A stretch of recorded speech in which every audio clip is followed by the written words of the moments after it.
Welcome to Compas on the Beat. We have arrived week 18 in the NFL.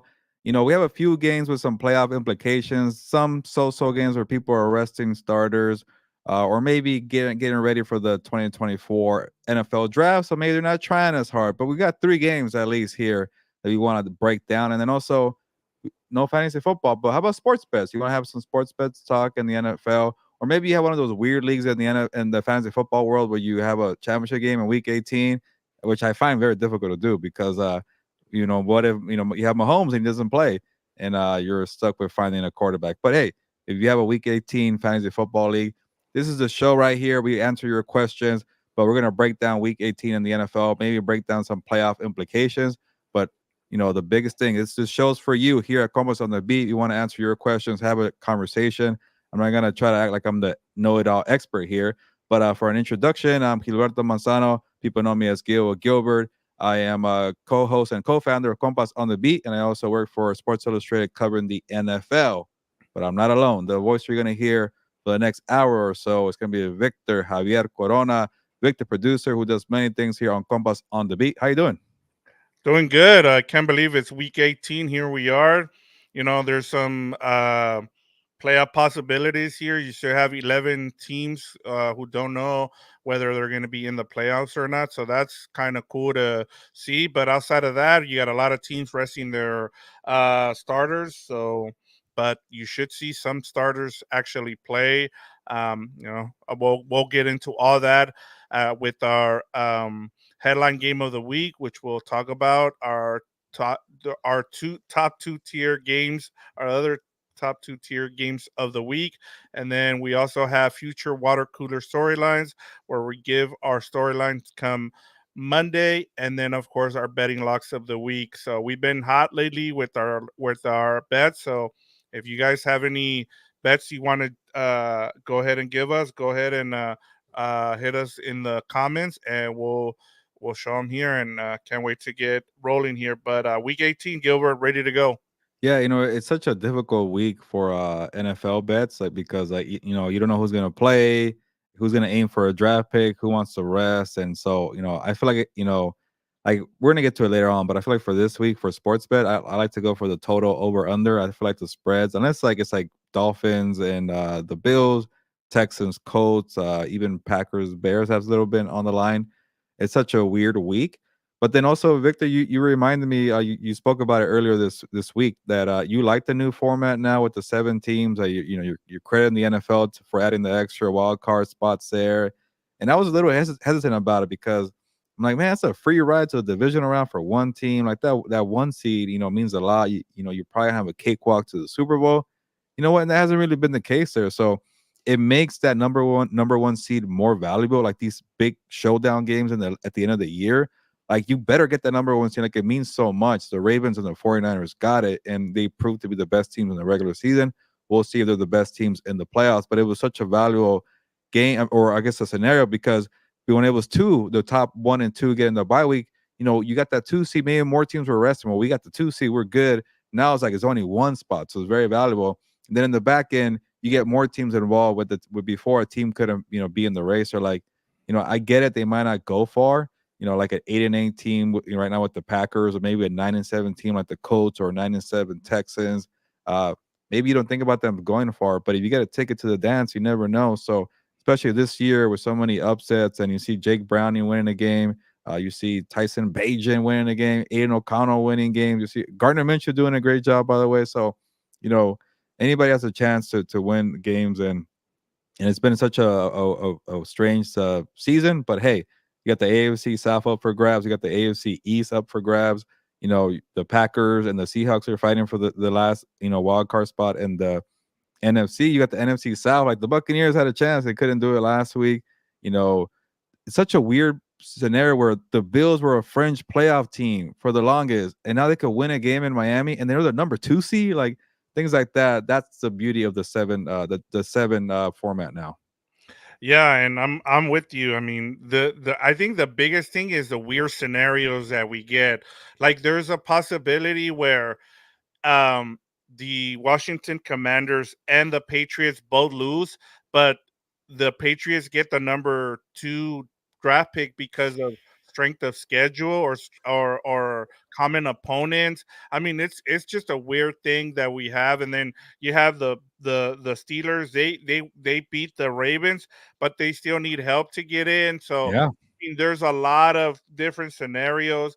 You have the Rams, who are gonna rest their starters, but then there's a possibility they still get, even if they lose, they still get the 6 seed if the Bears beat the Packers. So I mean, there's a lot to look forward to. I know a lot of teams, are resting their players as you talked about, but I think only awarding one team a bye week helps this and it makes it more intriguing, especially as we enter week 18, Gilbert. Yeah, who would have thought Mason Rudolph giving the Steelers one more push because he helped Mike Tomlin get that what a record, 17 consecutive seasons for the head coach there of the Pittsburgh Steelers with a winning record. And I don't know who are these people that wanted the Mike Tomlin out of Pittsburgh. Hopefully that's not a real thing because he's a good coach. And by the way, shout out to Jorge giving me my name out there, Gilberto Jorge exclamation point. So Jorge, you got the ball rolling, so I appreciate you for that. But if you have a comment, drop it on the live chat. Either it could be an NFL takeaway. It could be, hey, I need help with the sports bet here for the NFL. Hey, I'm actually one of those weirdos in a Week 18 fantasy football championship league. Can I get some help here? I would love to see somebody asking for help on Week 18 because I see people out there for that. But anything football related, hey, you want to talk about TV shows too? That's fine too. But we want to be very engaging here. And that reminds me, I do have an engagement question of the week. And I don't know if people care about the Pro Bowl, but the Pro Bowl was announced earlier today. So that is the engagement question of the week. Who was the biggest Pro Bowl snub? And I was surprised. I saw Josh Allen didn't make it. No Amon-Ra St. Brown, the wide receiver of the Lions. I think I saw L'Jarius Sneed, the cornerback for the Chiefs, who was having a great year, didn't make it. I saw Antoine Winfield Jr. didn't make it. He might be the all-pro safety in the NFC. He's been doing great. I don't know how he did not make it, but then again, it is a popularity contest. So let me know in the comments who got snubbed from the Pro Bowl list here. And shout out to you, Jorge. Always here to support a compa. I love it. Much love to you. Have you gotten your Compas on the Beat hat or hoodie, Jorge? Putting you on the spot right there. But I know you're a true day one supporter. Just messing with you there. But quick plug right there. But let me know if you're watching this and you are feeling some type of way about the Pro Bowl list here. If you're watching from What's Up Bolts, our Chargers show, and you feel like Khalil Mack and King Allen was enough for you, okay, that's fine too. If you're watching from House of Horns and you're a Rams fan, I thought it was a Rams show, by the way. And you're cool with Kyron Williams and Puka and Aaron Donald and Stafford, you're saying, hold up, what about Ernest Jones? Get them in there. Let me know in the comments. And I guess nobody really cares about the Pro Bowl, but it does matter when it comes to contracts. And there's a player who needs an extension and says, hey, I made Pro Bowls 3 years in a row. You better pay me. So things like that do matter. And but I think the All Pro list is more important. But Victor, you have a Pro Bowl snub that you're feeling some type of way. If you don't, that's okay too. Yeah, no, I was gonna say Ernest Jones. He just broke the franchise record for tackles for the Rams, 147 on the season. He did it in 15 games. He definitely deserves some love, especially with having Aaron Donald there, Kobe Turner, a bunch of young guys there. I thought he's done a great job of leading that defense. But I mean, you got five. With the Rams, so you should be happy. But yeah, Josh Allen, pretty, especially with the way quarterbacks have been down this season, a lot of them getting hurt. It's still a little bit of a surprise that he didn't get a Pro Yeah. Bowl. Well, Holmes Uh, got in too, right. which I didn't think he had a great year, but oh well, it's just a Pro Bowl, and we'll see how the old Pro list comes out. But I'm ready to move on to the headline game of the week, Victor. All right, let's get it going, Gilbert. We're going to start off with talking about Josh Allen and the Dolphins, Gilbert. And we've been talking about this for a couple of weeks that the Bills would, get a streak going and then the Dolphins would lose a couple of games and it would set up the last game of the season between the Bills and the Dolphins for the division. And, we talked about some of the quirks here in terms of what might happen depending on how this game goes. But if the Bills lose, they might be completely out of the Yeah. playoffs, Gilbert. Or if they win, they're the number 2 seed, and then the Bills fall to number 5. So I mean number 6. So there's a lot of things going on with this game. But where do you want to start? Yeah, we could go with the Bill side, and I think that's where we say the new format from the last few years has been good because I can't remember a scenario where a team could either be number two or possibly out of the playoffs. So, that is pretty. Like in the old days, the Bills would be fighting for a bye week. That'd be kind of strange too. But I think this format made it unique like that. So, hey, the Bills give them credit, and before I'll give the Bills credit for a second, I thought we are all going to jinx this matchup as a Week 18 battle for the AFC East because we all looked at the calendar maybe a month ago and saw the schedules like, hey, maybe the Bills could run the table, and we don't believe in the Dolphins to beat the Cowboys and the Ravens back-to-back weeks, and that was the case there. And we're going to be set up here for a Week 18 showdown, and the Bills made it interesting. They had to kind of fight against the Patriots and the Chargers, but here we are, and it's just that kind of shows how the NFL is. Like it's a long year, things happen, and whoever gets hot at the right time or gets a kind of a lucky break or whatever, like these Dolphins, man, they're limping right now, and we'll get to them in a bit. But to see what the Bills did from going into the bye week 6-6, they had to, go into the bye week off of that crushing loss in Philadelphia overtime. Like, imagine going into a bye week and having to wait in 2 weeks to play a game after you got your hearts broken in an overtime game like that. So I think at that point we started feeling like, okay, you've done too much here. You're 6-6 Buffalo. You got to go play Kansas City. They did that. You got to play the Cowboys. They crushed them. And then you got to kind of handle business with the Chargers and the Patriots. Yeah, that was a little tough, but they did it. And then usually before this team wouldn't do it. They wouldn't like. I couldn't imagine this team winning 4 games in a row earlier this year because they go from like either beating the Dolphins or losing to the Jaguars in Jacksonville or losing to the Patriots earlier this year. So or losing to the Broncos. Like this team was so up and down or barely surviving against the New York Giants on Monday Night Football. So hey, they put it together. They're very talented. And also, it's very impressive that Sean McDermott coached his butt off because his defense was banged up. He got some guys healthy, at the right time. Obviously, you don't have your all pro Matt Milano. You don't have Tre'Davious White, the cornerback. But whatever he had, he made it work. And some guys are getting healthier in that defense. And he knows how to scheme up game plans. And Sean McDermott, out coached Mike McDaniel in the first battle, week 4. It was 48-20. And Tua Tagovailoa was confused out there on this Sean McDermott defense. But then again, that's when the Bills defense was at full strength.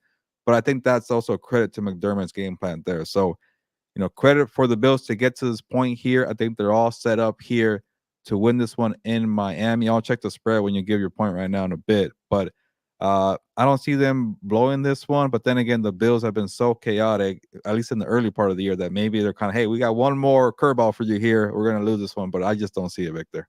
Yeah, no, I'm with you on the Bills. I mean, you laid out everything.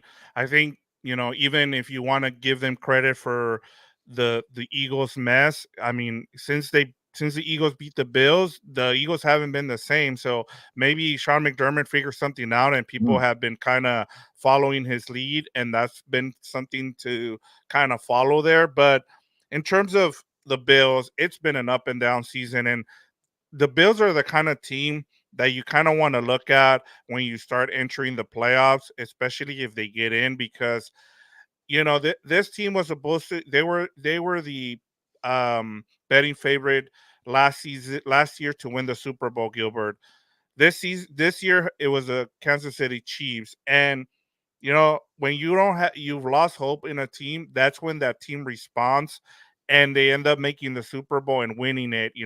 We've been waiting for this team to make a run. Everybody's expected with Josh Allen. They're like, well, his window's going to close soon because Stephon Diggs isn't happy. And as you laid out with the defense, even when they lost Matt Milano and they lost some of those key players on defense, they went through a stretch where they were last in defense, and then around week 9 or 10 is when they turned things around. Sean McDermott made the adjustments, and they're one of the top 5 defenses since then. Even with some of the games they played against the Chargers, as you laid it out, against the Patriots, they still, have what you want to do is just win, especially later in the season, as you talked about.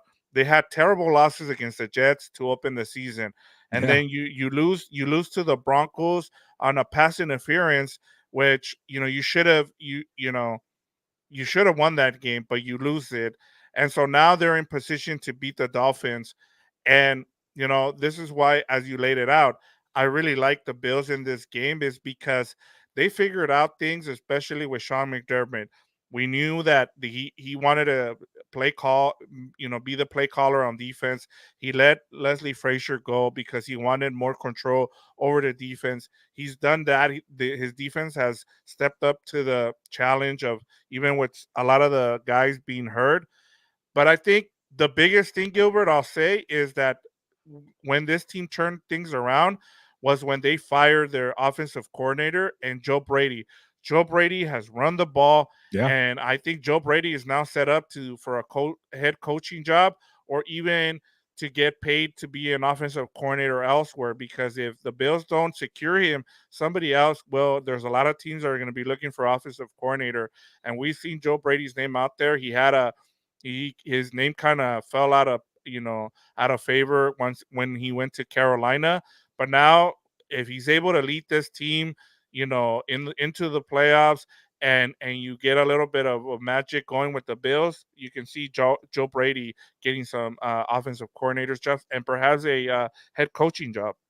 Yeah, if I'm Joe Brady and you maybe you try to get a head coaching job and you don't get one because he's still pretty young and maybe you still kind of remember the Carolina days there. And he was the architect of the LSU offense with Joe Burrow, Jamar Chase, and Justin Jefferson. But if you stick around with Josh Allen for another year and Stephon Diggs and his crew here, and you keep doing what you're doing for a full year, he might get a legit chance next year, maybe this year. Who knows? I'm starting to think it won't be as many openings as we thought for head coaching jobs. Like we have the three with the Chargers, Panthers, and Raiders. I'm gonna say maybe like two or three more. People were saying 10 at one point, but obviously you got maybe Ron Rivera with the Commanders. Bill Belichick probably we haven't heard enough noise. I feel like for the Patriots. So who knows what's going on there with Bill Belichick? And then who else was gonna think? Well, that's maybe five. So I think Mike Tomlin's gonna be okay. Falcons. Yeah, but Arthur Blank is such a patient owner that I'm starting to think he's not gonna do it. Maybe the Bucks if they don't get the division, maybe they're fed up with Todd Bowles. Dennis Uh, Allen and with the that could Saints. be another one too. But then again, the Saints are just a weird operation where they just keep thinking Drew Brees and Sean Payton are around. They keep trying to hold on to those people. But yeah, that's could be the wild cards there. But I just don't see 8 or 10 anymore. But yeah, it could be 6 to 7. We'll see. We'll find out. But yeah, we got a little off topic there. But that's something I am keeping my eye on. And on the Dolphins front, by the way, like they still have this kind of this narrative where they can beat the good teams, and I was trying to get that off them when they beat the Cowboys, and people gave me crap for it, and it's okay, because I was focusing on the defense, like okay, they're finally getting a complete team here, and then they get the injury to Bradley Chubb. They have an injury to Xavier Howard. I don't think Raheem Mostert or Jalen Waddle is going to play. And then obviously you don't have Jalen Phillips. And then I think Tua's in with a shoulder injury. Like it might be one of these things where like, hey man, like you're down 14 points early, rest your guys and go and fight in the wild card because they're just too banged up. And I get that they're also a home underdog by 3 points. Like that shows they have no respect there. But also the injuries are a factor there. So Miami just I don't know. Like I feel like maybe it might be one of these days, but hey, like just kind of gear up and take your chances with a healthier squad at Arrowhead Stadium. Then again, maybe if you get the 2 seed and you're playing the Colts or Texans, that could still be tough too. Anyway, so but I don't know. I just feel like with Miami, but then again, this is kind of the season, right, where we feel like we're all expecting one team to win, and then it's the other way around. So it could be that, but they're just too banged up, at least for me, Vic. Let me ask you this, Gilbert, because I've been wanting. I was gonna ask you this anyways, but how much blame do you put on Mike McDaniel leaving Bradley Chubb late in that game when Ooh.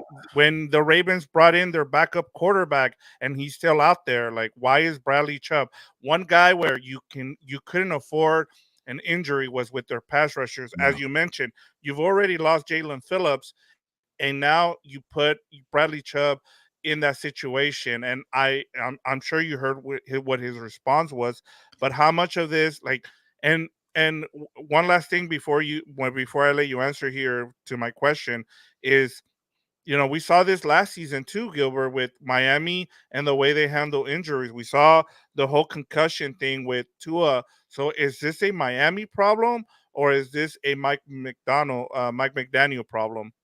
Yeah, I don't know. That's a tough question there. They have a bunch of injuries, and they did bounce back with Tua. Maybe just one of these things where like, okay, you got to protect them better, but also injuries are a weird thing. But I don't know what he was thinking keeping Bradley Chubb in there late. It was a beatdown. Maybe it was one of these things like, hey, you got to remember this. You're going to play it through because this is something you're going to learn from. I get it. But yeah, that was just a bad approach, and and Vic Fangio was doing a good job, accounting for the loss of Jalen Phillips. Like Andrew Van Gitko was balling and helping out with that, and now you're asking a team that won't have Chubb and Phillips to go create pass rush against Josh Allen. So I don't know. I like the Dolphins, but Mike McDaniel has kind of made some head scratching moves, and he also can't really figure out how to, adjust throughout a game. And obviously, we all give him crap for being a finesse team, not really physical. But then he counter with saying, "Hey, we're one of the best rushing teams in the NFL." And again, it's more about spacing out between the tackles. So they're kind of a one trick pony, and they need Tyreek Hill to bail them out. And but I was starting to believe because like, okay, now they got a defense, cool. Maybe that could open up something in the offense where you have to like be bombs away. And but I don't know, when you have Tyreek Hill, it does give you a chance here. But real quick, I will take the Bills to cover -3. What about you, Victor? Yeah, I'm taking the Bills here -3. I'm with you there, and I'll just say this, Gilbert, and I think we're starting to see that the the 49ers coaching tree with Kyle Shanahan, especially with a lot of his guys that on offense, coaches that are offensive guys, they're going through the same thing, Gilbert, where you have here with Mike McDaniel, who seems to be, if he gets up on you, he plays great with the lead, but in order for you to come back, Yeah, it seems like they can't find that formula. And the Ravens, I mean, that's why I fell for the okey doke. I just thought that the Ravens would be too high off that win against the yeah, 49ers. It really didn't matter. Like they just used the blueprint that they used against the 49ers and they brought it over to the Dolphins because they run the same thing. But I think the key here, Gilbert, is going to be you paid Big Fangio to be the defensive coordinator. He is the master of this defense, of this new, what we're seeing across the league.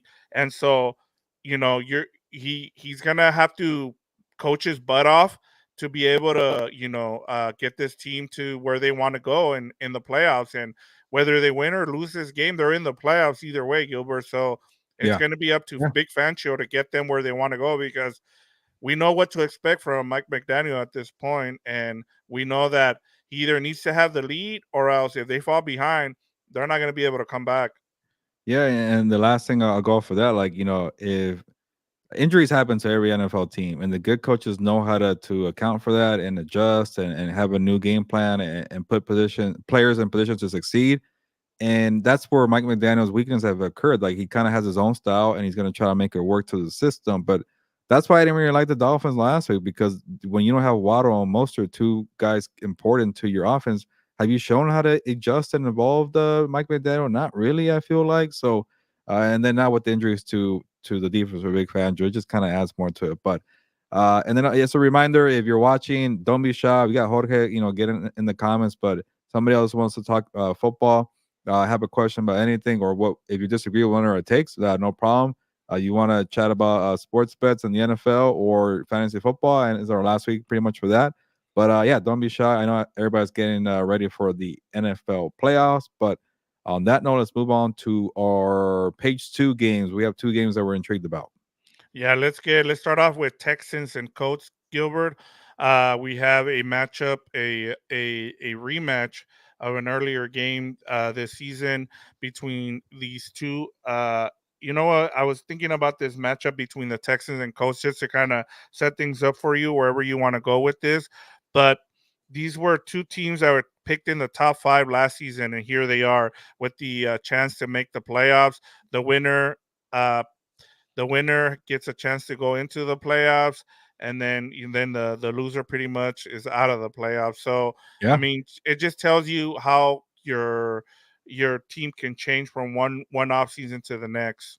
Yeah, these are two of the biggest surprises teams in the NFL, and this might be my favorite game of Week 18. I never thought I would say that for a Texans Colts game. It'd be nice if it was like Anthony Richardson, but Gardner Minshew's done a great job too.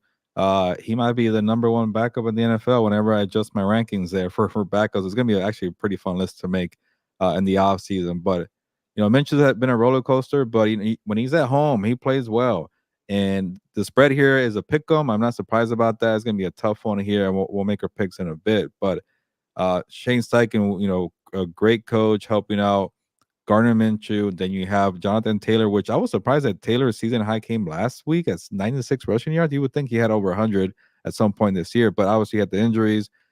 Slow start with the feud with Jim Irsay, and then kind of had to work in with Zach Moss. But then you have Michael Pittman Jr., who might get paid in the offseason. Hopefully the Colts get to keep him. That'd be good for Anthony Richardson. You got Alec Pierce, another wide receiver, Josh Downs, a rookie wide receiver. So, and I checked. I think at home their streak's still alive. They have had either 21 points at home or more in every single game. So that's pretty impressive. They're a different team at home. And then on the Texans side, CJ Stroud came back from the 2 games he missed from the concussion. Obviously, the Texans weren't as explosive, but you need it to be that way when you're playing whatever Titans team. They beat them 26-3. I want to say. Stroud was Stroud being accurate, protecting the football. He wasn't bombs away, but maybe this is a game he does that. So, I am very, intrigued here, and I'm trying to start to see what pick I would go. But it's not even football analysis. It's more like I'm kind of hoping I see CJ Stroud in the playoffs. And Vic, you can take it away here because you also brought up this point. But we finally get a CJ Stroud primetime game Saturday night. Yep. So Texans Colts. So that's good to see that the rookie sensation gets a little love there in primetime. You know what's also weird is that this is his first primetime game since the Ohio State Wow. Georgia game this weekend last year. So that's pretty cool. I mean, for him to have to wait that long for his first primetime game, we talked about there was a few teams who didn't get a primetime game, which was kind of weird, especially with the Texans. No one expected this from them. Just want to say too, like we were just talking about the Dolphins and all their injuries. There's a reason why Shane Steichen and D'Amico Ryans are up for Coach of the Year is because they've dealt with a lot of injuries. And look, they have their teams on the brink of making the playoffs. Whether you want to look at the Texans and what they've done. Will Anderson missed a couple of games. C.J. Stroud missed a couple of games. You had Anthony Richardson miss most of the season. You've had players step up. And I think the biggest advantage here is the fact that the Texans have CJ Stroud. CJ Stroud is going to eat in this game. I Mm. believe. I think this is going to be. He's in prime time as you mentioned, and I think he's ready to show why he should be the rookie of the year over Puka Nakua. Just because we've talked about the quarterback position is a lot more how more important than a receiver. And even though Puka Nakua is going to break the rookie receiving record, what CJ Stroud is doing, I mean, he's not only affecting uh, what he's doing on the field, but he's already gotten a coach fire because they didn't select him, Yeah. instead of Bryce Young. So the CJ Stroud effect is felt everywhere, and so for me, Gilbert, I mean, this is one of my best bets this week. I like the Texans over 47 and a half, and I like the Texans here. You said it's a pick 'em. I had it Yeah. Yeah. as -1. yeah. So I like the Texans, and I like them to make the playoffs. And I knew there was going to be a one of those surprise teams. I just didn't know. I just didn't think it was going to come from the AFC South, to be honest. Yeah, at one point it seemed like they're gonna get 3 teams when the Jaguars were doing okay, and the Jaguars, I was so wrong about them last week in the Panthers, my water cooler storyline. But at one point, the Jaguars and the Colts and the Texans were all in the playoff picture. Now it seemed like it'll be at least maybe at least 2, right? So that's not bad for them. But uh, yeah, and the other thing I wanted to mention is about this matchup here is my only concern here, if it is a shootout with the Colts at their venue, like they like to score points there, is like that element of bombs away. I think kind of went away with the Texans when Tank Dell got hurt. We haven't seen it, but also we haven't seen Stroud able to adjust for that because he had the concussion and he lost 2 games. And then last week he didn't really need it so much, but that guy's accurate. He knows how to get a lot of people involved. He's smart. He knows how to read defenses. But Obviously you're gonna need Nico Collins to do more, Dalton Schultz to step up. You kind of have a balanced attack now with Singletary. I don't he hasn't really done much in recent weeks, but he had a nice little streak there. Uh, you got a bunch of receivers also like Noah Brown, who came from the Cowboys. You have a veteran in Robert Woods. You have a second year guy in John Mechie the third. So you don't have the Tank Dell explosiveness, but I think we're gonna see the type of pocket passer that Stroud is. Where like you know people wanted to say, hey, maybe his ceiling is gonna be Dak Prescott. Like no, I've seen this guy operate. He might be Joe Burrow. Like that's how good he is as an accurate person to get a lot of people involved. But we're gonna find out, like you mentioned, he's gonna eat. I do have that one hesitation without Tank Dell, but I think they'll be fine here. But what's the next one we have here on the page two? Well, this is the one I'm actually the most excited about, Okay. Gilbert, and that's Oh, Packers Bears. And I think part of it has to do with how young these two teams are, and I think the future is bright for both of them. You have a Jordan Love on one side, and you have Justin Fields, and I think the biggest question I mean, the Bears are one of the hottest teams outside of the Bills in terms of a winning streak, but the Bears I know lost to the Browns, but they played great against the number one defense. And then the Packers, they've been up and down. They have a chance to make the playoffs. So the Bears have a chance to play spoiler here and get, like we were talking on House of Horns. The Bears have an opportunity here to knock out, kind of like what we saw the Lions do last season, and knock out the Packers out of the playoffs, but also shoot themselves as a team to look out for next season, Gilbert. And so, where do you want to start here with this matchup, Packers Bears? yeah. I'll start with the Bears side, and I think I think it's more than trying to play spoiler for the Bears because Matt Eberflus and Justin Fields got to prove that they're going to be part of the next phase of Chicago Bears football, and they've done their job to show, hey, it was slow, but this was a long term rebuild here, and we had a rocky start. It was one of the most chaotic first 2 months for a franchise, but they've shown improvement on both sides of the football. And yeah, you kind of wish that Justin Fields was a little more consistent of a passer, but now that he has DJ Moore and he's had time to work with him, like you could tell, you could see it. This was an improvement. And then he's just so, tough to keep in the pocket as a runner too as well. Like the only comparison I make to Lamar Jackson is Justin Fields, but he's not as polished as a passer, and I think he's getting there. And obviously, he's a threat. I saw that play where he ran. What did he play last week? I'm already blanking on who the Bears play. Oh, the Falcons. And they thought they had him, and he went around to the right and he got a first down. Like he's just dangerous like that. But he also, when he's throwing down the field to DJ Moore, that's a problem too. And then, so they win that and they beat the Packers, and then say Eberflus shuts down, Jordan Love, who's having a good year. It's kind of been up and down, but he might be having a better year than Aaron Rodgers' first year in 2008. And they missed the playoffs that year, so that could be something for them to hang their hat on, to stick it to Aaron Rodgers. I'm sure Jordan Love doesn't care about that. I think he appreciates the mentorship from the Aaron Rodgers those few years there. But the higher ups probably want to have that there. But there's just so much on the line for Eberflus and Justin Fields because of the draft pick, the number one pick that they got from the Panthers. I guess do you go Caleb Williams and Drake May?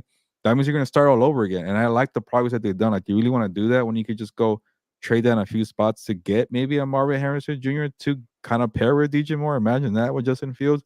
And then you have your own pick too in the top 12.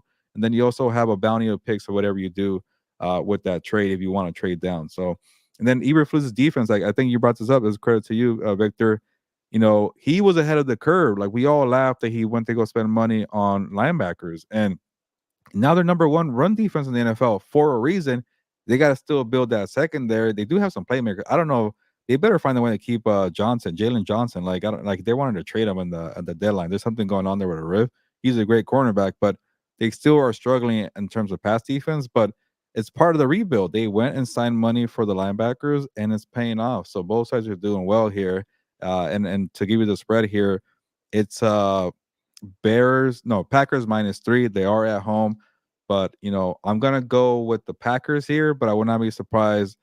You know what? I'll take the Bears to cover and the Packers to win. It's gonna be a close game, but on the other side, I do like the Packers with Jordan Love and all the weapons they gave him. They're not superstars, but they're very productive young players who might develop into something one day. Yeah, this is going off the spread here. I like this is my number 5 betting lock. Like this is the one I have the most confidence in this week. It's Bears plus 3.5. I like them to cover here. The Packers might win this game, but I really like what I'm seeing from this Bears team, as you talked about. And I go back to another comparison to last year, Gilbert, and that was the Panthers. Remember how the Panthers closed? They had Wilkes as their coach, and they closed out hot. And then the owner decided, you know what? I just want to get a new coach in instead of bringing back Wilkes. And then that defense got pretty much they changed some of the concepts that they were running, and they haven't been as good. The offensive line hasn't looked as good as we've seen from that Panthers. And so my point here is give Matt Eberflus another year. There's a reason why you brought him in. And he's doing exactly that. He's a defensive coordinator. Now let him go and hire an offensive coordinator. Maybe you found something here with Justin Fields. I just think that we get so enamored with, having results right away. And we talked about this on House of Horns just an hour ago. And I said, look, if Justin Field doesn't get hurt, they probably make the playoffs this season. And so, I understand, you're probably not going to get a shot to draft a quarterback, in the top two like you will this upcoming off season. But, even the fans are asking to keep Fields. So that should Yeah, tell you where the fan base is at and how much they love this team. The biggest thing with I always think about is like, is this a mirage, or are they really building something, Gilbert? And they're building something. I believe they are building something, just as I said, because Matt Eberflus knows the type of scheme he wants to run. He's got his two linebackers that he went and got. They traded for Montez Sweat, which everybody was criticizing, and now it looks like a great pickup. So they have guys at each level of that defense. Now you just protect, you go and you get an offensive lineman, whether it's a kid from Notre Dame, whether it's a kid from Penn State, and then uh you get Fields another weapon, whether it's Marvin Harrison Jr. or the kid out of Washington, the receiver. There are things here to love about the Bears, and I'll talk about it later. But I just and then moving over to the Packers, another team. I mean, you get rid of the headache that is Aaron Rodgers. You go with the youth movement, and now you're in position to make the playoffs. I think you gotta love everything. The only problem I have with this team, Gilbert, is Joe Barry on yeah. defense. I think you need to make a move there, but that's for the offseason. And that's where this is why I like the Bears in this game, is because I just don't trust Joe Barry in this situation. Yeah, no, I'm with you on Joe Barry. Like, I think we all know that once the season's over for the Packers, he's probably going to be gone. And they have a lot of talent defensively, but it's second year in a row they can't get it going there. And what maybe they might even trade Jair Alexander. He might be a headache for them too. But they got some pass rushers. They got some guys. They drafted like four dudes from Georgia. You would think they'll be good defensively, but uh, going back to the Bears point, like even like what's the good thing for them, like it's I guess people are calling it a good class for quarterbacks, for draft class for quarterbacks, and you could get to the point where you can even trade down one spot. I'm like, hey, you want to have the first pick of the quarterback? We might take your quarterback. You want something? Give us a first round pick next year or whatever, and you move up one or two spots, and so you're still in the top three, and you're getting a pick from a team that could be crappy next year still. So you put yourself in a position to kind of get the same thing again while you're building the rest of your roster. It's one of the worst rosters in the NFL 2 years ago. So, maybe they play the long game here and they do it again. I get it. Maybe the next year's class, if say Fields doesn't work out, it's not as good. But man, like I wouldn't mind, like you mentioned, giving him a left tackle and maybe getting a neighbors or even getting you know, getting Marvin Harrison Jr. and then maybe getting a defensive piece down the line for another first round pick. But whatever, they're in a good spot Yeah, here. and none of these guys are generational quarterbacks. It's not like you have an Andrew Luck.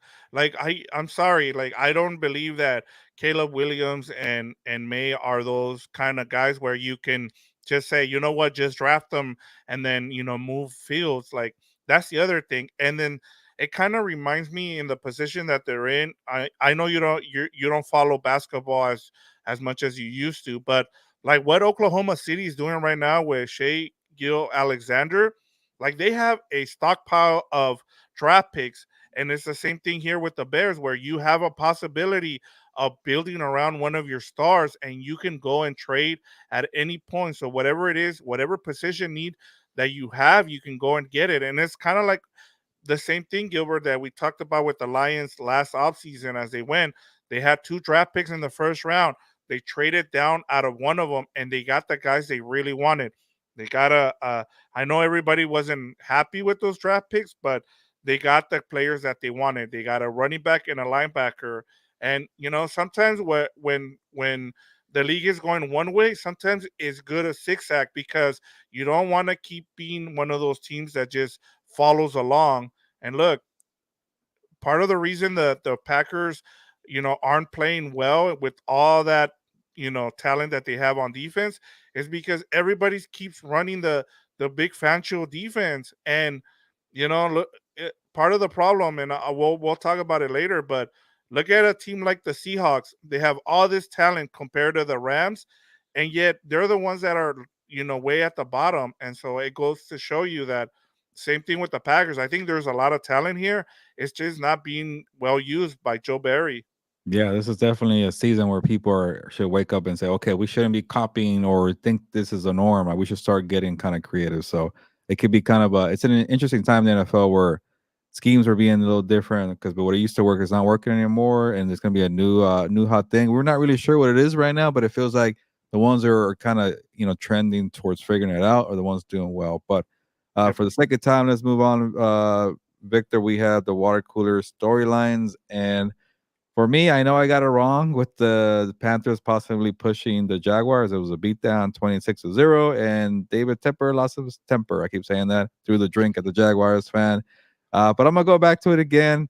For some reason, I just don't believe in the Jaguars. And yeah, the Titans didn't do anything against the Houston Texans, but knowing Mike Brable, he wants to go and be a play spoiler, and he has one more opportunity to do it. He's going to push his guys, and he'll find somewhere to motivate them. So I don't feel good about it, but I need something intriguing. So for a potential storyline that could occur come Monday, I say Mike Brable finds a way for the Titans to upset the Jaguars, making the winner of the Colts Texans to win the AFC South. I think that one of those teams are probably more deserving than the Jaguars, but hey, credit to them for putting it together with CJ Beathard and Trevor Lawrence being out. And by the way, it seems like Fields might have surpassed Trevor Lawrence as the best quarterback from that draft, but that's a story for another day.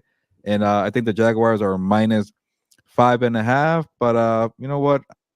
Just to I believe in my pick here. I'll take the Titans to cover 5.5. But realistically, I'll take the Jaguars to win.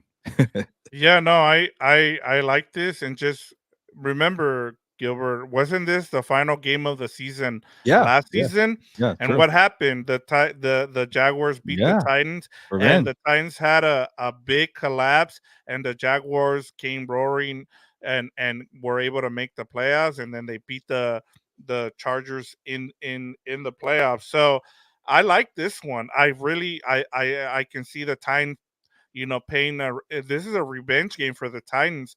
Hey, we're gonna pay you the same way you paid us last year. And so I really like this one. As you were talking, I thought about this. You were like, and then I realized that the Titans were in the same. I mean, the Titans were in the same position where they blew a big division lead, and then the Jaguars snuck into the playoffs, beat the Chargers, and so yeah, I really do like this one. And we know Would you from would Mike you Braver.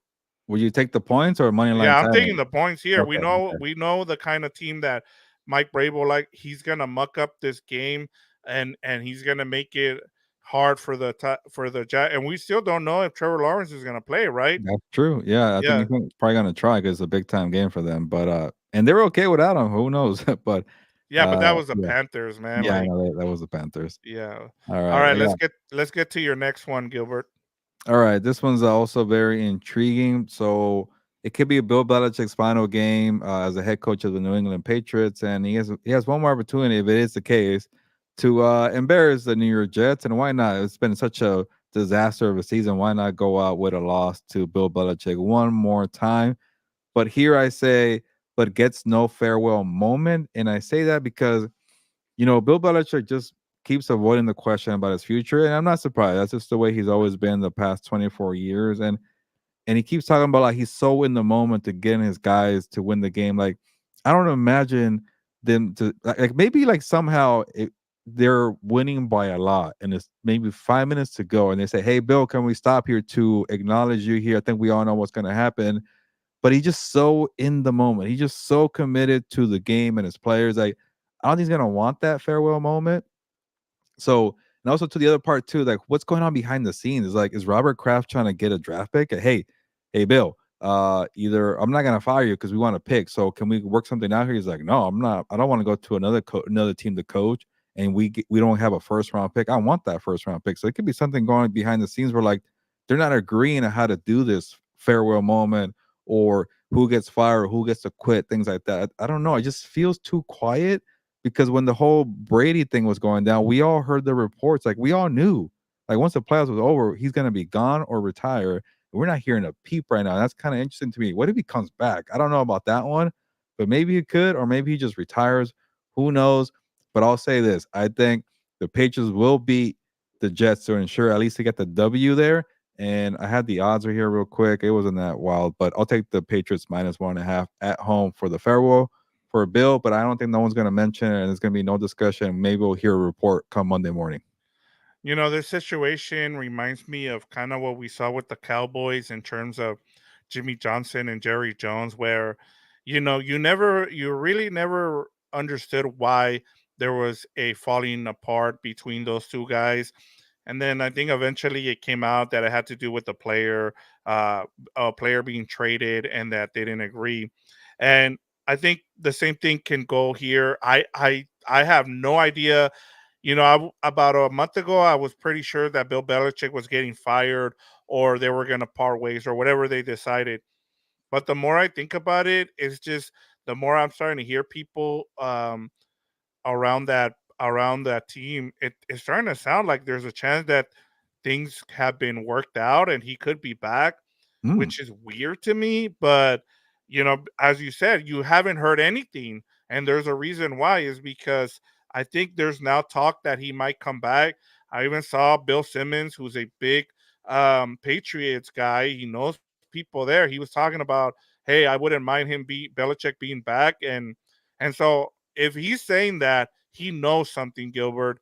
And so I'm gonna say that I'm gonna probably disagree here and say that the part of the reason why he's not gonna get a well moment is because I think they're planning to bring him back. yeah, I don't know. If something tells me they just haven't figured out what to do. But I would not be surprised if it's been too quiet.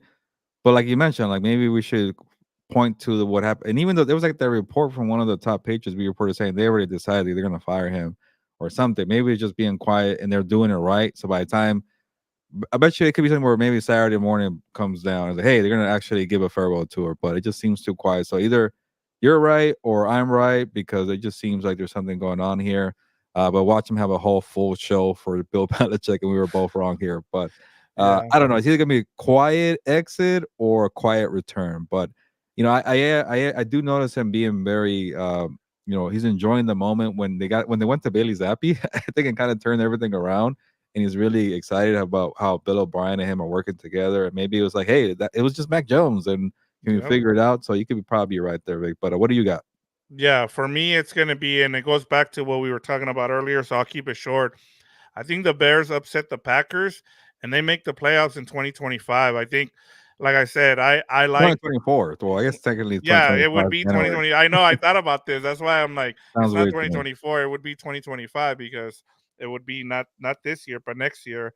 But yeah, like I just really like what they're doing. I hope that they keep what they have going and they take it into next season. And like I said, I think they have what the Lions had last season, and I just think they're on that path, and they were one of those teams that I picked this season to make the playoffs, and of course I was wrong there. Just like I said, had they not had those injuries, they probably make the playoffs. But I think the NFC is going to be wide open again next season, and I just think they're going to be one of those teams that make the playoffs, and I think they're on that trajectory, and they're going to be one of those teams that I pick as my five that make the playoffs next season. Yeah, they're definitely if they win this game, especially, they're gonna be a trendy pick to make it next year.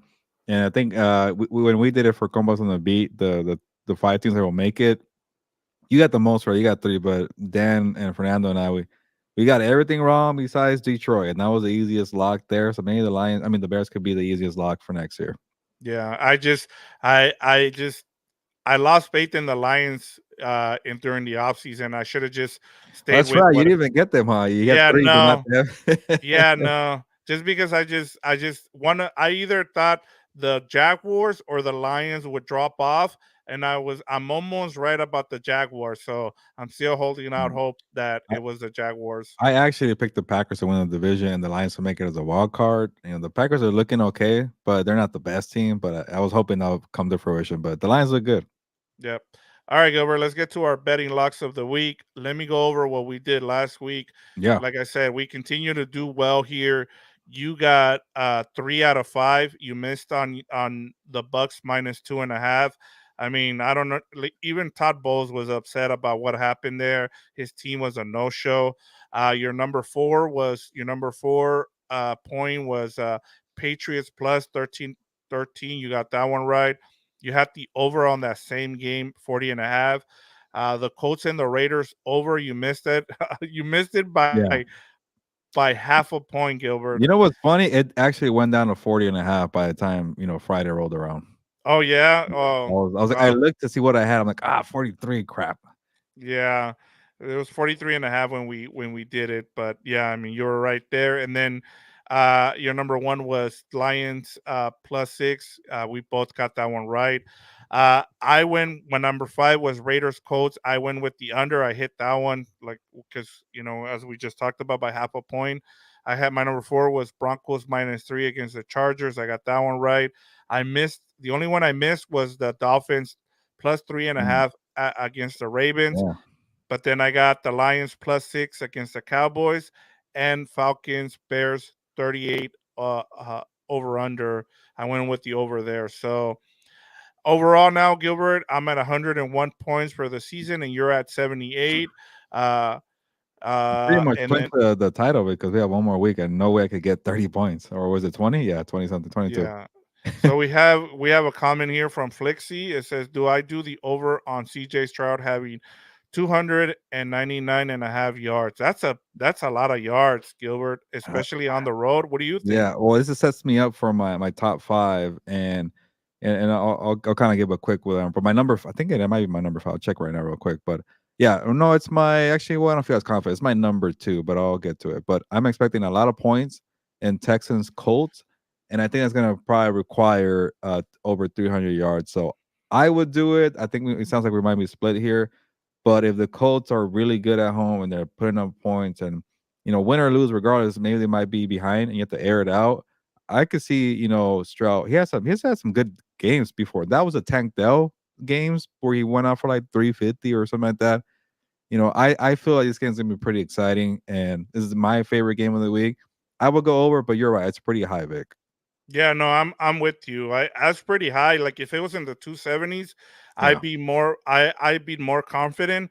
But I'm with you. I think it's going to be a shootout, and so if I think it's going to be a shootout, I'm going with the over here, Flixie. So I'd go Okay. with the over here. I think he was coming off the concussion last week, so they were kind of Yeah. they were kind of holding them back, but They're up big too. They didn't and need they it. were blowing out the Titans. So there's also that. I think this is going to be more of a competitive game, and they're going to be able to. I think he's gonna be able to hit some of those pockets there with his tight ends. I expect a heavy load of tight ends here targets. He's got two tight ends there, so I expect him to hit those guys. We got one more comment here, Gilbert, before you get to your Yeah. betting locks. Delbert Salgado, who follows us on House of Horns, he says, "Good show, fellas. Week 18 with the bullet finally gets sorted out for these seedings. Hasta luego, go around." So thank you for Shout checking out. in, Delbert. We Appreciate really Delbert. appreciate. All right, Gilbert, go ahead and get us started with Yeah. your betting locks. All right. Because I am already lost here, and unless we continue in the playoffs, but for We regular should. season, I like this. We'll okay. do a final tally. We'll do some over unders even if we get down to the Super Bowl. So All we right, can cool. continue to do this. Then regardless, I'm gonna try something new because I don't feel good about taking spreads in this weird week where it's either resting or gearing up for a draft pick or whatever. It's still like a good amount of games with playoff implications, but it's just kind of a weird kind of week. So I'm going with all five bets being over under bets here. And I also do my top five over under bets at SI. So you might get a little sample here. But my number five is the one that are strongest. We're most confident for 5 points. I feel like there's something here I'm missing. Maybe you could tell me if I am. But Steelers Ravens over 35 and a half. And I say this with confidence, 35 and a half seems pretty low for a team that is going to play pretty much a JV team. And the team needs to win a playoff game. So they might just drop 30 by themselves. And Mason Rudolph's been doing well. Mason Rudolph, George Pickens say, and you're playing the backups and you're fighting for your playoff life, you might drop easily 30. So hey, and then also Tyler Huntley, like he's not a bad backup quarterback. He Hey, was a Pro Bowl last year. yeah, I was gonna say, hey, more respect for he's a Pro Bowl quarterback Yeah, there. put that on Also, a resume. Gilbert, I'll tell you this. Remember this last time that the Ravens and Steelers faced each other with this same scenario. Robert Griffin III beat them, so it's gonna set up one of my best bets. But Mm, yes, the reason why I like your over here is because I think the Ravens, like I said, just because Lamar isn't going to play and some other starters, don't sleep rivalry. on the Ravens. Yeah, it's a rivalry.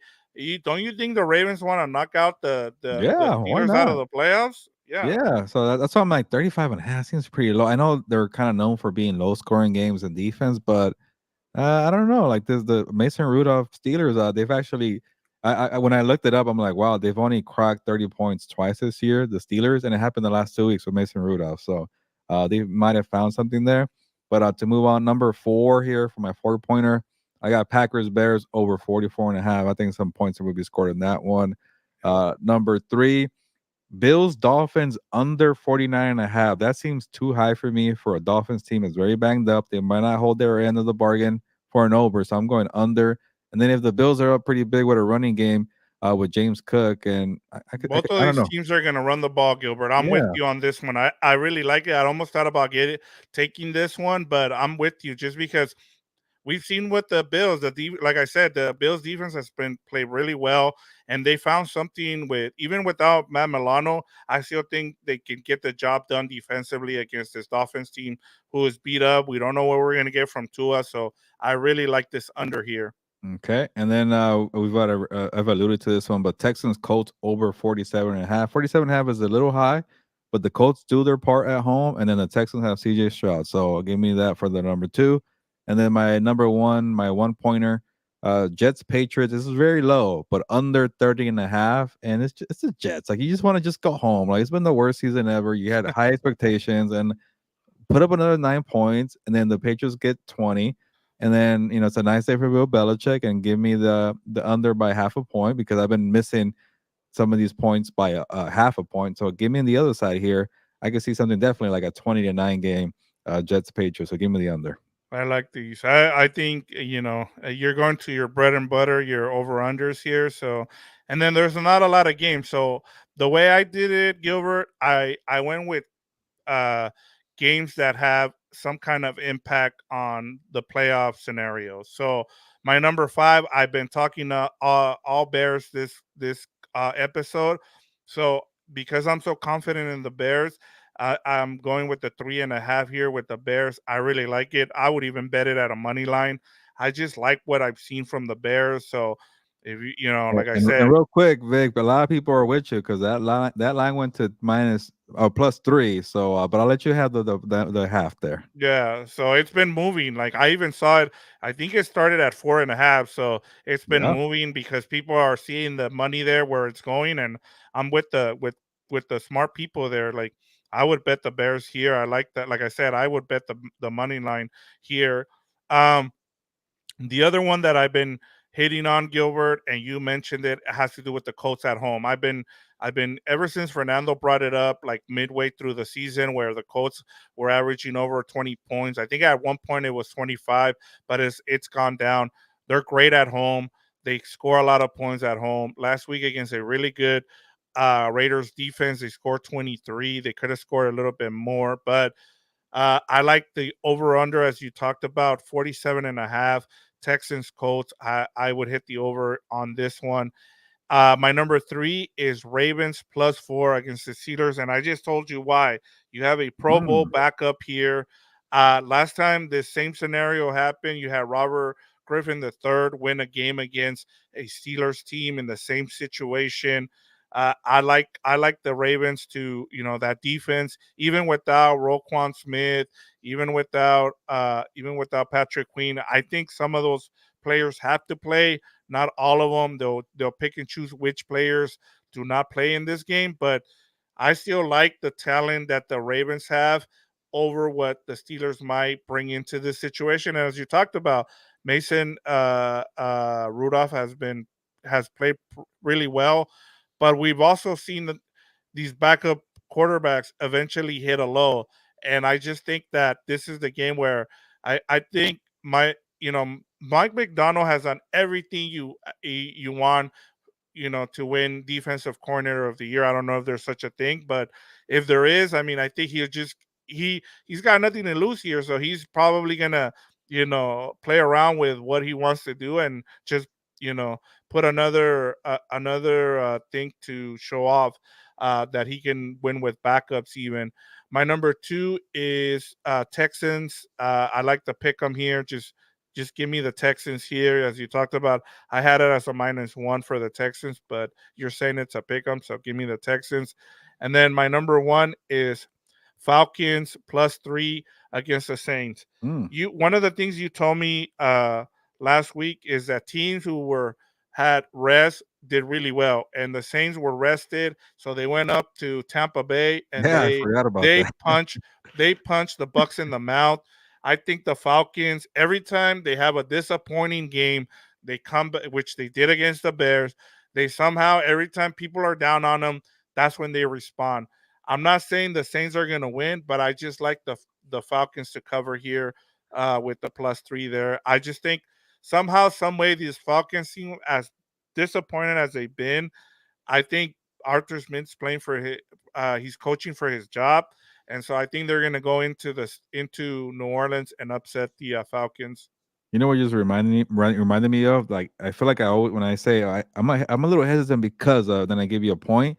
It turns out that hesitation usually comes right. I mentioned that last week. We're like, okay, the Saints got 10 days rest and they go and they beat the Buccaneers, but I picked the Buccaneers, one of my top bets, and so I should probably listen to my hesitation a little more. So, Yeah, there uh, you go. I mean, and you have then some good points there, man. you're right about the Falcons. They either could get spanked by the Bears or lose to the Panthers and then beat the Colts. So, yeah, I don't know about that team, but yeah, let's get to the quick dump offs here and end the show here.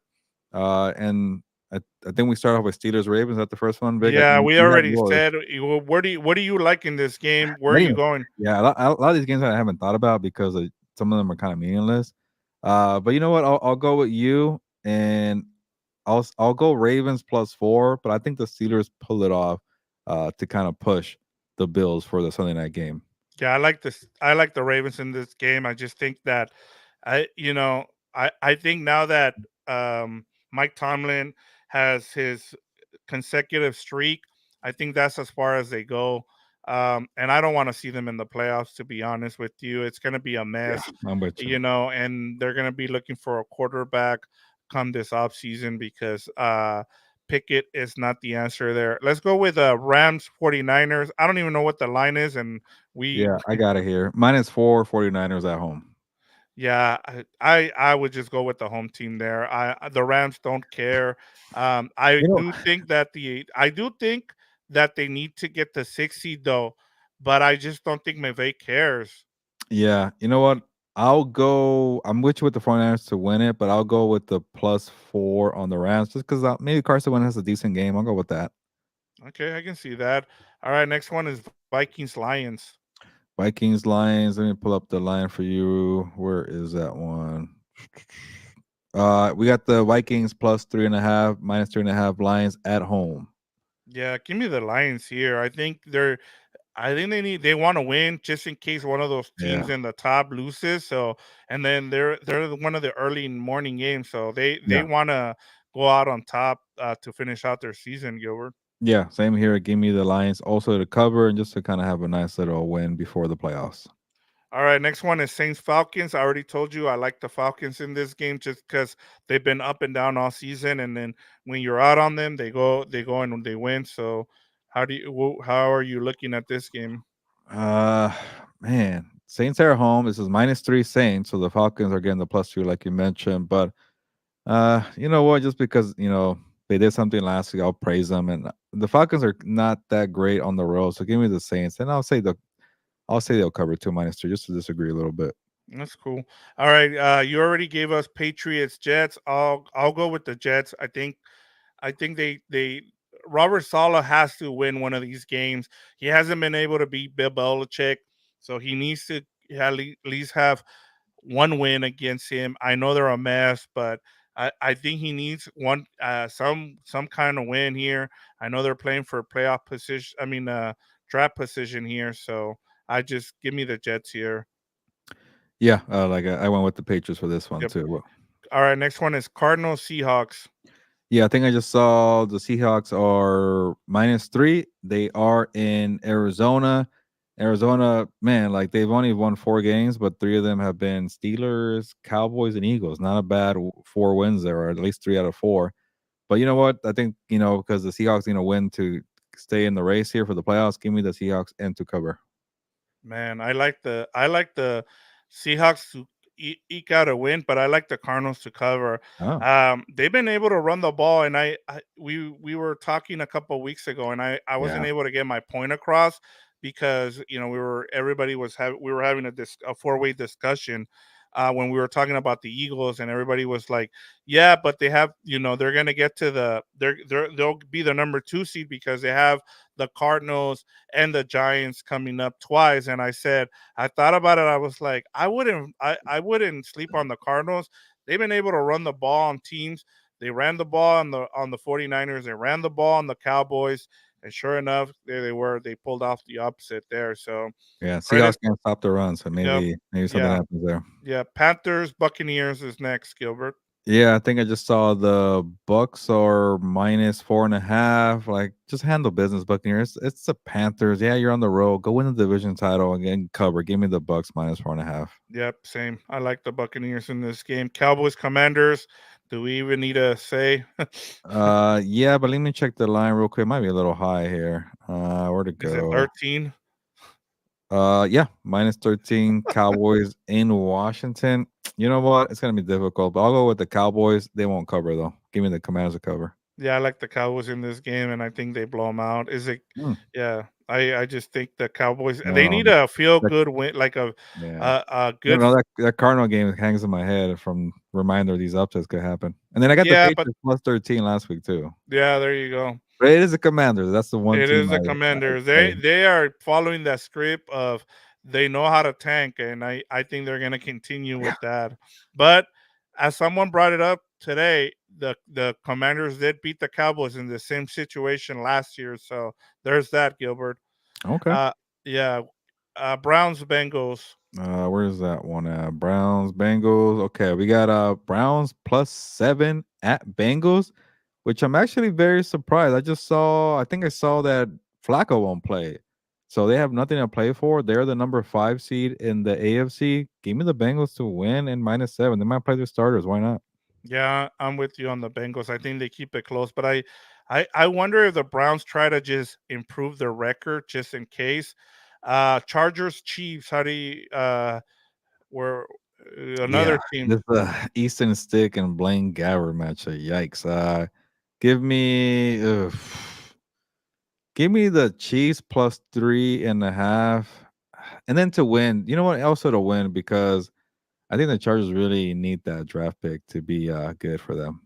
Yeah, I like the Chiefs even with Blaine Gabbert playing in this game. I think the Chargers don't want to win this game. You want Yeah. to you want to improve your draft pick here. The one I was kind of iffy about here, Gilbert, is Broncos Raiders. I don't know which way these two teams want to go. I don't know if they want to win.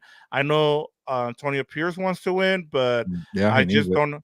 Yeah, and to You know finish what? with the winning record as Yeah. a coach. Just for that, because I think Pierce wants that job and he needs to win. So give me. I think I saw the Raiders are -2.5. Give me the Raiders to win and to cover. Yeah, like I'll go with you. I'll roll with you. And then the last one is Eagles Giants. We have a question from Jesse Trejo. We'll get to Eagles Giants. Gilbert. Eagles are -5, and yeah, they're in New York. I don't trust anything about them. So give me the Giants to cover, but the Eagles to win. Yeah, same. I'm with you on that one. All right, here we go. Here's Jesse's Trejos. This is fantasy question for next season. I'm in a keeper league going on 10 years. Last 4 years I've kept Eckler, but gonna have to change it up. Yes, I'm with you there. Yeah. Who would I keep from Josh Allen, Keenan Allen, and Brandon Ayuk? I already know which one. Go ahead and I don't know where you're thinking here. Well, I don't know. I don't know how I feel about keeping a quarterback. I don't know. Josh Allen's really good, and then I really like Brandon Ayuk too, though. But how many people are going to actually go and get him? That's a tough one. I think I will go with Josh Allen. What do you think? Yep, I'm keeping if I'm keeping one player here, I'm going with Brandon Ayuk, Mm, depending on where you drafted him, just because you're gonna have Brock Purdy around. Now it depends on your point league. I was mentioning I brought it up in our league, Gilbert. The last two quarterbacks to make it to the championship game in our league have been Jalen Hurts and Josh Allen. They've been 1-2 in our league. So Josh Allen is going to give you above over 20 points every time because the thing with him is he's going to run the ball down and he's going to run for touchdowns. So that's what you have there. So I don't know where you drafted him, yeah, where you drafted them, Jesse. So that also kind of that also makes a difference. So, but if I would go one Brandon Ayuk, two Josh Allen, and three Keenan Allen. yeah. Brandon Ayuk and my I only have two leagues. My second league, nobody was trying to get him. I got him like in the third round. I'm like, really? Did I reach or something? And Brandon Ayuk was great for me. And then yeah, so but it's also hard with the quarterback because I've been one of the people who likes to ignore quarterback and wait maybe to the fifth, sixth round, maybe, and it hasn't really gotten me anywhere, nowhere. So I until I traded for Dak Prescott, I felt like I was finally back in the race. But then again, injuries did kind of hurt me. So I'm always back and forth with the quarterback thing. Like I kind of like to wait, but Josh Allen's one of those dudes too. But I won't disagree, Vic. If you feel like if you got Ayuk and maybe like in a fourth, fifth round, he might go up a little bit. But I think people still sleep on him because he's in that shadow with Debo. He wasn't even a Pro Bowl guy. I think he was great. So, And that's it, the other thing. That's a good point because Debo gets hurt a lot, and Brandon Ayuk has been that's that. up. Now the question is, Gilbert, do the 49ers extend Brandon Ayuk, and what happens, or do Yeah, that's true. they trade him? So because they already paid Debo Yeah, Samuel, so and that's another. I wonder how the keeper league works for them. Like you don't decide until the draft because that's what my one of my leagues does. Yeah, like so the way I played in a keeper league this year, and wherever you drafted that, I know you said Yeah. you had what's his name, Justin Yeah, Jefferson. I got him So like in the 13th round his rookie year. It was awesome. yeah, and so I got Puka Nakua for my Oh, last pick oh, you're in keeping my that league. So guy. I'm keeping Puka. So I mean, it just depends on where you're drafting, Jesse. So, but if like I said, it all depends on what your league, what they Yeah. what kind of point system you have as well. So, I like I said in our league, we I was with you um in terms of the quarterback. The 2 years that I won it back to back in our league, I waited for my quarterback, but then everybody else caught on, and so the league flipped on us. And then the like I said, I this year I was like, nope, I'm not waiting around for a quarterback. So I drafted Josh Allen, and You're I in the ended up in final. second place. So There you go. But I guess it's kind of be ahead of the curve. And funny note for me to end off here, I only have two leagues, like I mentioned. I finished seventh in both, and I won both consolation brackets. Both my teams got hot at I guess the wrong time, right time. I guess I needed both teams to help me out to get in. They couldn't do it, but when it became consolation time, we balled out. So two consolation titles for me. there you go, Gilbert. And then I finished in second. I had to get through my first. It was a good fantasy season. I ended up in third in one league. I ended up in second in another one, and then I don't know why I was in a league where they had 14 teams, Yeah. and for some reason they decided to only allow four teams into the playoffs, which they're a new league, they're a starter league, so I understood. I was just it was more of a participation league where it was my brother and my brother-in-law who were in it. So I kind of my brother, it was the first time that he was playing fantasy sports, so I kind of wanted to help him out there, so that's why I joined that league. But yeah, it was just weird. Like, how do you have 14 teams in that league and you only allow four teams to make the playoffs? It was just weird. Yeah, for our league, the one losing on a tiebreaker for ours, that one really hurt, especially because I think I had like a nice little rally, but on the other one, I just got crapped on the bed because I needed a win in your in scenario, and my team got spanked. But that's the beauty of fantasy football. You can't win every year, and it's exciting. But a good question, Jesse, to end the show here. And yeah, making jokes about people playing in Week 18, but keeper leagues and questions like that for next year. Fantasy football has become a year round thing. So yeah, appreciate the question here. But I think we're done here, right, Vic? We've got Yes, everything covered. we are done. Shout out Go to ahead and close Jorge. us out here, and Shout out to let's get. Jorge and Flixie and Delbert and Jesse because they commented and they were on. I know week 18 is kind of a little sluggish week because we are waiting for the playoffs, but I appreciate everybody jumping on. You should let the people know that we will be switching to Thursday next Yeah. week. Yeah, playoff season. I think we're gonna go with Thursdays, and but also a little earlier. I know we got some people from the East Coast that can't really hang this late, and I don't blame you. I need sleep too. I'm tired right now. It's 9:07 Pacific time, but maybe you could do something like around 6:30. Victor, we gotta talk about the time, but it's gonna be much earlier than the 8 o'clock kind of start here. So maybe probably like 6 maybe for next Thursday. It'll be a playoff show. But yeah, we might as well give you the lineup. We go live on Wednesdays around 5:30 for House of Horns. It'll probably be definitely will be a playoff preview matchup.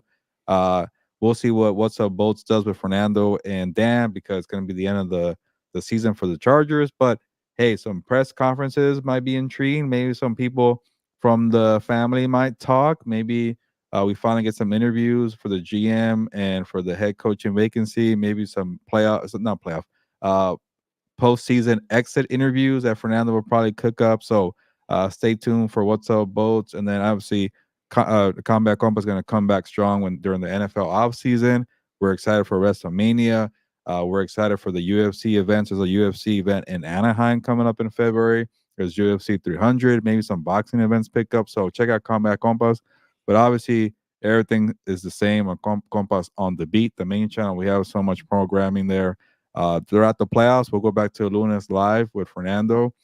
We got the Four Compas podcast. I think we're gonna start dropping them maybe Tuesdays, but we haven't really discussed it. We've been going back and forth with Tuesday, Wednesdays. But just stay locked in on Compas on the Beat, What's Up Bolts, House of Horns, Combat Compas, and we'll have a bunch of content throughout the playoffs and then into the off season. There we go. We're all set for you're covered here for your NFL coverage, whether it's on Compas on the Beat, What's Up Boats, or House of Horns. So shout out to everybody that stayed for almost an hour and 20 minutes. But Gilbert, final week of the NFL season. We're here. We've gone through 18 weeks now. Now it's time to enjoy this final week and get ready for the playoffs. Yeah, time for the playoffs. We'll see what happens this weekend, like you mentioned. But on that note, ya nos vamos, pues, vámonos.